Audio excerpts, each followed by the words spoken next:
உறவுகளே எல்லாரும் எப்படி இருக்கீங்க? நல்லா இருக்கீங்களா? சரி, கோயிலுக்கு போனதில் கொஞ்சம் ஒரு மன அமைதி இருந்தாலும் எங்கே நம்ம இருக்கவும் விடவும் மாட்டாங்க. மருதமலைக்கு அந்த கோயிலெல்லாம் வந்து அவ்வளோ ஒரு மன நிம்மதியாக இருக்குங்க. தெரியாமல் பாட்டே பாடியிருக்கா, மருதமலைக்கு நீங்கள் வந்து வாருங்க அப்படின்னு.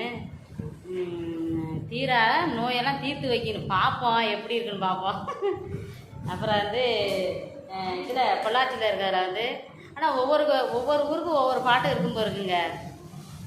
விஜயகாந்த் படம் தானே அது. பொள்ளாச்சி மலை ரோட்டில் பொண்ணை பாரு சோப்பில் அப்படின்னு பாட்டு வந்து பற்றியல. அந்த மாதிரி பொள்ளாச்சிக்கும் போய்த்தான், மருதமலைக்கும் போய்த்து வந்துட்டான். இத்தனை நாள் போனதுக்கு இப்போ போன கோயில் ஃபுல்லாகவே ஒரு அவ்வளோ மன நிம்மதியாக இருக்குங்க பார்த்ததில். இதெல்லாம் வந்து நான்லாம் வந்து பார்த்து